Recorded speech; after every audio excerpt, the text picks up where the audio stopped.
ठीक है, तो आज की क्लास हम स्टार्ट कर रहे हैं। और कल हमने मॉड्यूलेशन के बारे में डिस्कस किया था कि व्हाट इज मॉड्यूलेशन।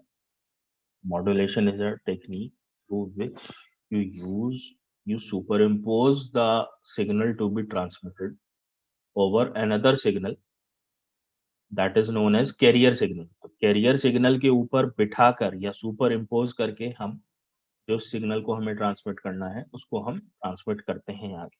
ठीक है, तो हमने वेरियस फॉर्म्स देखे थे मॉड्यूलेशन के। दिस इज वेरी कह लीजिए this is very pertinent to communication systems. तो ये कम्युनिकेशन सिस्टम्स का पार्ट है, लेकिन ये है कि हम यहाँ पर भी कम्युनिकेशन की बात इसलिए कर रहे हैं क्योंकि यहाँ पर हमें आगे अपना जो सिग्नल है जिसको हमने मेजर किया है उसे हमें ट्रांसमिट करना है। कुछ हमने मॉड्यूलेशन की बात करी थी, अब हम थ्रू फिगर देखते हैं कि क्या हो रहा है अलग अलग मॉड्यूलेशन स्कीम्स में। फॉर एग्जाम्पल ये एक सिग्नल है, एनालॉग सिग्नल। इस तरीके से ये वेरी कर रहा है, ठीक है। और ये सैम्पलिंग इंस्टेंट्स हैं, दिस इज अ सैम्पलिंग, ठीक है। अब अगर हमने इस सैम्पलिंग इंस्टेंट पर उस एम्पलीट्यूड के करस्पॉन्डिंग एक पल्स जनरेट कर दी, देखिए यहाँ पर ये बन जाता है पल्स एम्पलीट्यूड मॉड्यूलेशन। जूम कर दे रहा हूं मैं थोड़ा सा यहाँ पर, ठीक है। ये हमारा सिग्नल है, माउस का कर्सर देखिए, ये हमारा सिग्नल है। कि मैं एनोटेशन, ये हमारा सिग्नल है इस तरीके से, ठीक। And when we generate a pulse that is proportional to the amplitude, या इस टाइम इस पॉइंट पर ये एम्पलीट्यूड है, इस सैम्पलिंग इंस्टेंट पर ये एम्पलीट्यूड है इसका, ठीक है ना। तो उसके करस्पॉन्डिंग जो पल्स हमने जनरेट करी, और फिर इसी तरीके से हमने दूसरे दूसरे जो है सैम्पलिंग इंस्टेंट पर पल्स जनरेट करी, इसी तरीके से तीसरे सैम्पलिंग इंस्टेंट पर हमने यहाँ पर पल्स जनरेट करी। तो this becomes pulse amplitude modulation, this becomes pulse amplitude modulation. फिर नेक्स्ट आते हैं, हमने यहाँ पल्स तो उसी पॉइंट पर जनरेट करी है जिस पॉइंट पर हम सैम्पलिंग कर रहे हैं यहाँ पर, लेकिन पल्स की ड्यूरेशन जो है वो प्रोपोर्शनल है एम्पलीट्यूड के। देखिए यहाँ पर एम्पलीट्यूड थोड़ा कम था, तो यहाँ पर जो पल्स की विड्थ है या पल्स की ड्यूरेशन है वो कम है। यहाँ पर एम्पलीट्यूड मैक्सिमम है, इस पॉइंट पर मैक्सिमम एम्पलीट्यूड है, तो आप देखेंगे यहाँ पर पल्स की विड्थ भी या पल्स की ड्यूरेशन भी मैक्सिमम है। इस तरीके से पल्स की विड्थ या पल्स की ड्यूरेशन जो है वो चेंज हो रही है in correspondence to the amplitude of the analogue signal, ठीक है। नेक्स्ट देखते हैं हम, फिर हमने इसी से डिराइव किया है जहां पर इस पल्स का एंड हो रहा है। ये क्या कहलाता है, जब हम कोई पल्स हम बनाते हैं, अ,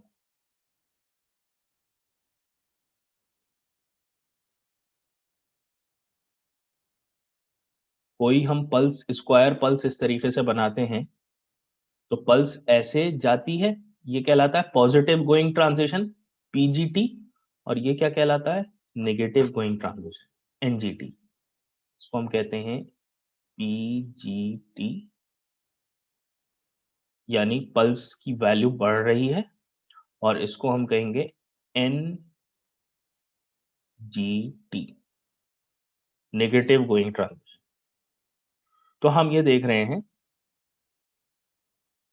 कि जहां पर पल्स ड्यूरेशन मॉड्यूलेशन में नेगेटिव गोइंग ट्रांजिशन है, तो हमने नेगेटिव गोइंग ट्रांजिशन को की पल्सेस को हमने जो है कलेक्ट कर लिए या मेजर कर लिया, ठीक है। इस सिग्नल से हमने सिर्फ नेगेटिव गोइंग ट्रांजिशन पर ध्यान दिया, this is the negative going transition. तो उससे हमने जो पल्सेस जनरेट करी और जो सिग्नल जनरेट हुआ आपका, वो कहलाया आपका pulse position modulation, pulse position modulation, ठीक। तो ये कुछ टेक्निक्स हैं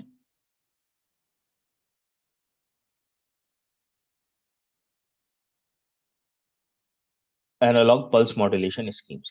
ठीक, नेक्स्ट देखते हैं अब। नेक्स्ट है हमारे पास, अब हम pulse modulation, pulse amplitude modulation को डिटेल में देखते हैं। तो देखिए सबसे सिंपलेस्ट फॉर्म है ये पल्स मॉड्यूलेशन का, जिसमें हम सिग्नल को क्या कर रहे हैं, we are sampling the signal at regular intervals with each sample proportional to the amplitude of the signal at the instant of।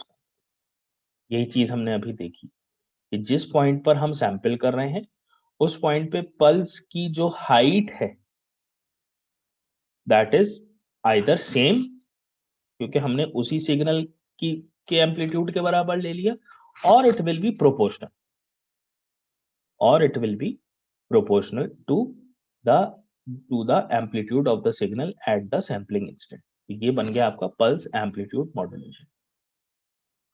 The pulses are then sent either by wire or cable or else used to modulate a carrier। तो हम या तो carrier wave के साथ भेज देते हैं इसको, या तो हम इसको कैरियर वेव के साथ भेज देते हैं, या फिर हम इसको सिंपल वायर और केबल से आगे ट्रांसफर करते हैं। अच्छा, इसमें अभी बात करेंगे पल्स एम्पलीट्यूड मॉड्यूलेशन में कि pulse amplitude modulation can be unipolar और बाइपोलर। यहाँ पोलैरिटी से मतलब है, देखिए यहाँ पर ये सिग्नल हमेशा पॉजिटिव है जो हमने सिग्नल बनाया है, क्योंकि ये टाइम एक्सिस से या ये अब अबव है, फर्स्ट क्वाड्रेंट में है, तो इसके लिए इसका मतलब ये है कि इसकी वैल्यू हमेशा पॉजिटिव है। लेकिन ऐसा हो सकता है कि साइन वेव अगर होती, साइन वेव में एक साइकिल पॉजिटिव हाफ साइकिल होती है, एक साइकिल नेगेटिव हाफ साइकिल होती है। तो नेगेटिव हाफ साइकिल में जब आप पल्स एम्पलीट्यूड मॉड्यूलेशन करेंगे तो उसके करस्पॉन्डिंग पल्सेस भी नेगेटिव हाफ साइकिल में ही जनरेट होंगी, यानी दोनों पोलैरिटी की पल्सेस जनरेट होंगी। तो इसका मतलब हम ये कह सकते हैं कि pulse amplitude modulation positive signals के लिए यूनिपोलर रहेगा, एक ही जिनकी पोलैरिटी है, और अगर एक से मतलब दो पोलैरिटी है, पॉजिटिव नेगेटिव दोनों, तो क्या रहेगा, उसमें बाइपोलर पल्स एम्पलीट्यूड मॉड्यूलेशन भी हो सकता है, देखेंगे अभी। Sorry. The ability to use constant amplitude pulses is a major advantage of pulse modulation. हम ऐसा भी कर सकते हैं कि हम कांस्टेंट एम्पलीट्यूड की पल्सेस को जनरेट कर सकते हैं। तो ये एक बड़ी एडवांटेज होती है pulse amplitude modulation.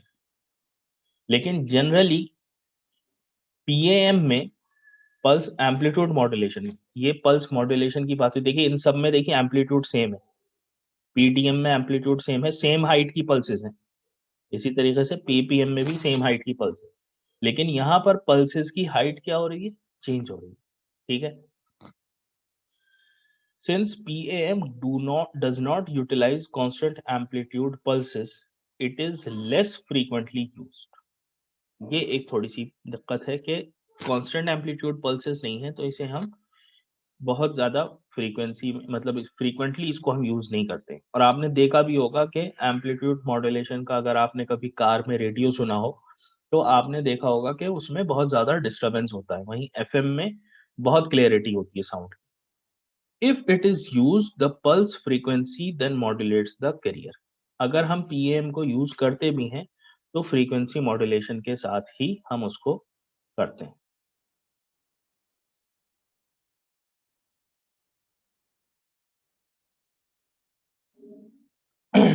Pulse modulation, pulse amplitude modulation को जनरेट करना और डीमॉड्यूलेट करना बहुत इजी होता है। ठीक है, क्या किया जाता है, in a generator the signal to be converted to PM is fed to one input of an AND gate.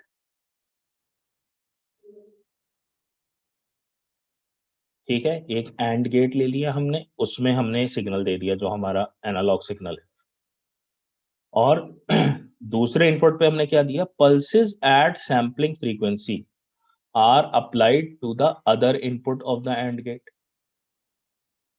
To open it during the wanted intervals. तो क्या होगा बेसिकली, हमने एक उसमें ये सिग्नल दे दिया, यहाँ पे मैं बना के दिखा दे रहा हूँ।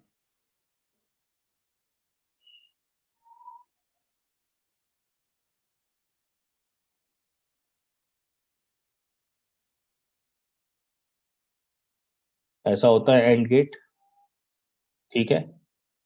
एक उसमें हमने ये दे दिया आपका, ठीक है, और दूसरे इनपुट में आपने ये दे दी सैम्पलिंग पल्सेस लाइक दिस।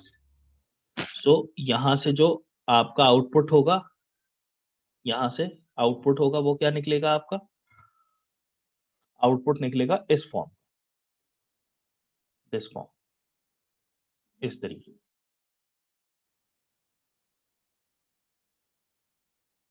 ठीक है।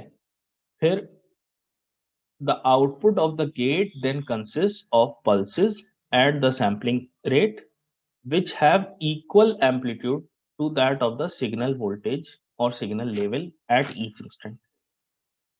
The pulses are then passed through a pulse shaping network. ऐसा होता है कि इनसे जो है फ्लैट टॉप पल्सेस नहीं मिलती हमें, हमें पल्स मिलेगी इस फॉर्म की, एंड गेट के बाद हमें पल्स मिलेगी इस फॉर्म की, अगर ऐसी,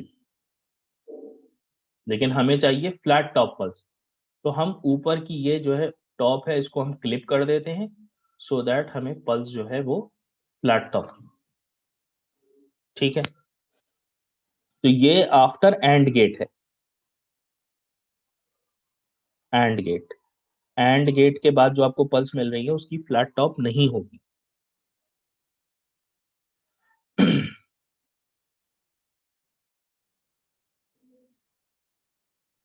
तो ये इलस्ट्रेशन है, जैसे ये एक साइनोसॉइडल वेव है, ठीक है।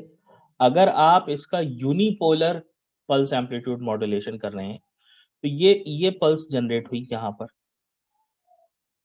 इस इंस्टेंट पर, फिर इस इंस्टेंट पर, फिर इस इंस्टेंट पर, लाइक दिस। और आप देख रहे हैं कि ये इसका एम्पलीट्यूड वही है जो सिग्नल का एम्पलीट्यूड, लाइक दिस। लेकिन यहां पर आप देखिए कि साइन वेव की पोलैरिटी क्या हो गई, नेगेटिव हो गई। साइन वेव की पोलैरिटी यहां पर पॉजिटिव थी, positive half cycle, negative half cycle. यहां पर पोलैरिटी साइन वेव की नेगेटिव हो गई, लेकिन पल्स एम्पलीट्यूड मॉड्यूलेटेड वेव की, पीएम वेव की पोलैरिटी अब भी पॉजिटिव है। तो ये हुआ आपका यूनिपोलर, यूनिपोलर पीएम या सिंगल पोलैरिटी पीएम। वहीं आप यहाँ पर देखें इस वाले में, सी फिगर में अगर हम देखें तो आप देखिए यहाँ पर पोलैरिटी भी नेगेटिव हो गई। ये क्या हो गया आपका बाईपोलर या double polarity PM.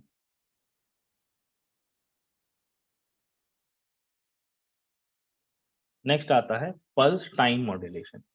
In PTM the signal is sampled in the same way as in PM. जैसे हमें सैम्पलिंग करनी है बिल्कुल वैसे ही हम करेंगे, but the pulse indicating instantaneous sample amplitudes have constant amplitude. Pulse time modulation में क्या होगा, कांस्टेंट एम्पलीट्यूड होगा, ये इस तरीके का है।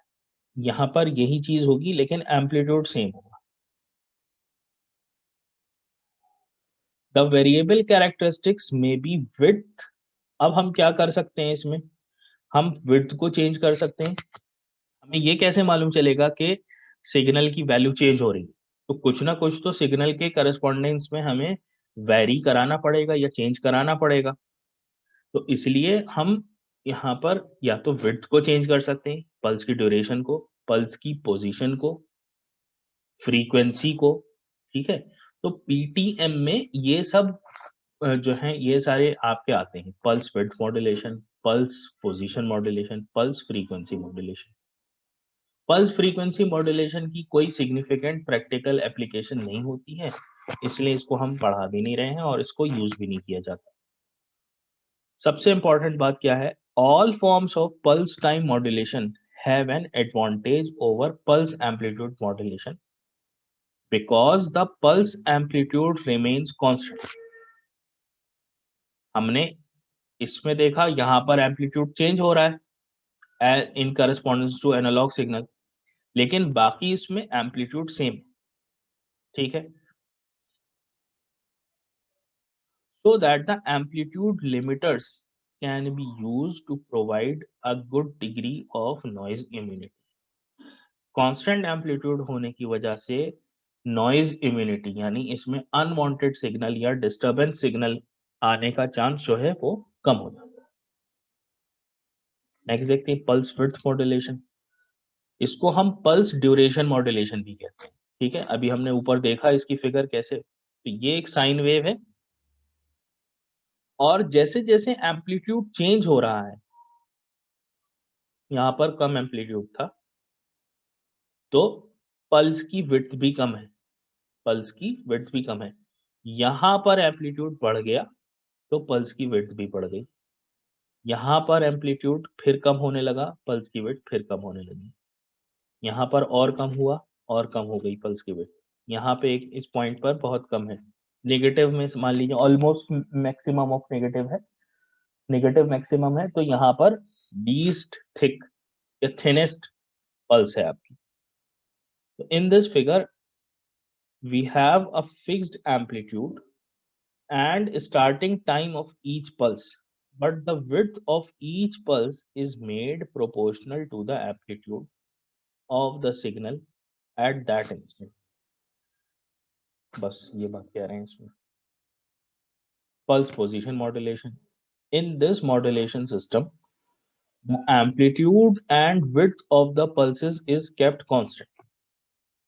Same width की होगी और एम्पलीट्यूड भी सेम होगा, लेकिन पोजीशन जो है वो चेंज होगी depending upon the amplitude of the original signal, while the position of each pulse in relation to the position of a recurrent reference pulse is varied by each instantaneous sampled value of the modulating wave।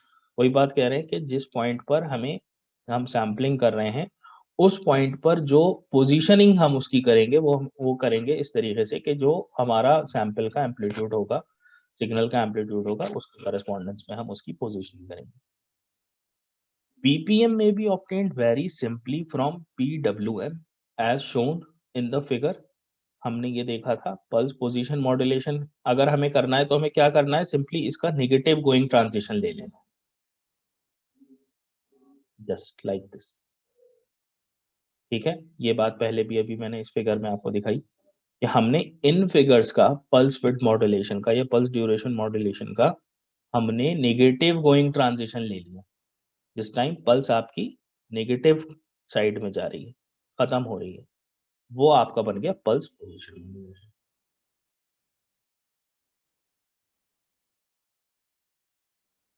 PPM has the advantage of requiring constant transmitted power output, but the disadvantage of depending upon transmitter receiver synchronism। इसमें synchronisation की जरूरत पड़ती है लेकिन constant power पर ये आपकी work कर सकता है पीपीएम। यहाँ पर इसी की फिगर है, देखिए अब इसमें हमने ये एक साइन वेव है और उसके करस्पॉन्डिंग ये हमने पल्स विड्थ मॉड्यूलेशन या पल्स ड्यूरेशन मॉड्यूलेशन जनरेट किया। ठीक, और अगर हम दोनों पोलैरिटीज में पॉजिटिव गोइंग ट्रांजिशन और नेगेटिव गोइंग ट्रांजिशन दोनों पोलैरिटीज में अगर हम पल्सेस ले रहे हैं तो ये आपका बन जाएगा इस तरीके से। तो यहाँ से आपका क्या होगा, ये आपका ये सी पॉइंट को देखिए, ये डिफरेंशिएटेड क्या किया है हमने, बेसिकली स्क्वायर वेव को हमने डिफरेंशिएट कर दिया, स्क्वायर वेव को पास करा दिया हमने डिफरेंशिएटर से, तो आपको क्या मिल गई, इस तरीके की पल्सेस मिल गई। जूम कर दे रहा हूँ मैं थोड़ा सा, हल्का सा जूम पर कर दे रहे हैं जूम, ये आपको मिल गई। पॉजिटिव गोइंग ट्रांजिशन में भी पल्स मिल रही है और नेगेटिव गोइंग ट्रांजिशन में भी पल्स मिल रही है। अब क्या करना है आपको, चाहिए सिर्फ नेगेटिव गोइंग ट्रांजिशन की पल्स, तो आप क्या करेंगे, पॉजिटिव ट्रांजिशन वाली पल्सेस को कर देंगे नेग्लेक्ट या उनको क्लिप कर देंगे और फिर इनको पास करा देंगे थ्रू एन इन्वर्टर। ठीक है, नॉट गेट से पास करा दीजिए, नॉट गेट से जैसे ही पास कराएंगे तो ये पल्सेस आपको ऊपर मिलने लगे नेगेटिव गोइंग ट्रांजिशन में। ठीक है, अभी इन्होंने यहाँ पे ये चीज दिखा नहीं रखी है, यहाँ पर ये बुक की फिगर है, ये दिखा नहीं रखी है, लेकिन हमें ये पल्सेस पॉजिटिव एम्पलीट्यूड के साथ चाहिए तो हम क्या करेंगे, इसको पास करा देंगे थ्रू नॉट गेट।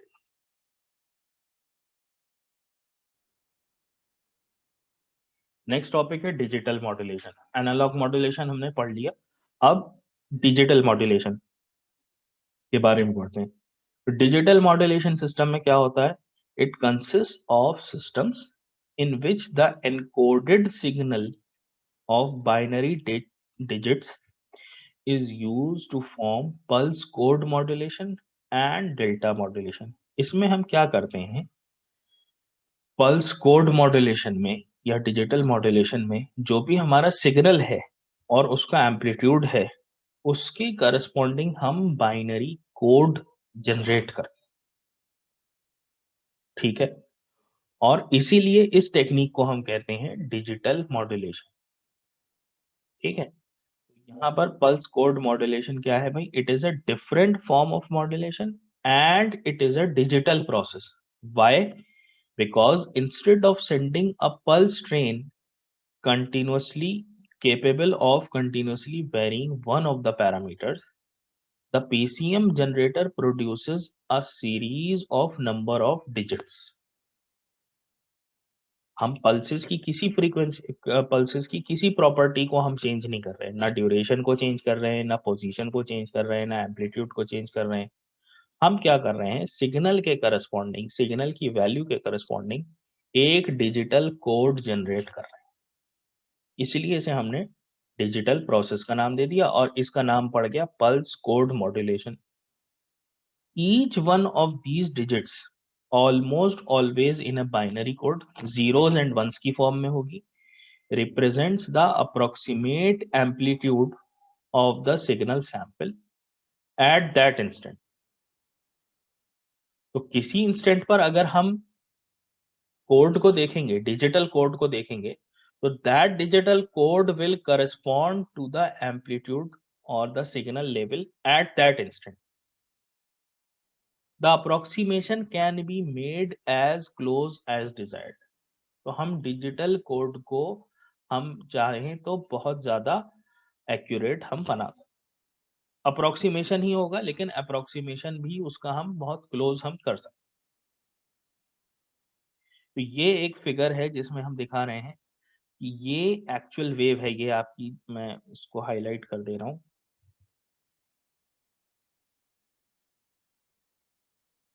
ये this is your actual wave. Okay, और जो डिजिटल कोड या डिजिटल नंबर आपका जनरेट हुआ वो ये है। कलर में दूसरा ले ले रहा हूँ। ये जो सर्किल्स हैं, these circles, basically what is happening कि यहाँ पर इस इंस्टेंट पर ये टाइम, जैसे ये 13 कुछ ये टाइम है, इंस्टेंट है, यहाँ पर टाइम इंस्टेंट ये 13 पर आप देखें, ये ब्राउन वाली जो है या रेड, जो जो भी कलर है, ये डार्क कलर से जो है ये एक्चुअल वेव का एम्पलीट्यूड है। ठीक है, और जो डिजिटल कोड जनरेट हुआ उससे ये वैल्यू जनरेट हुई।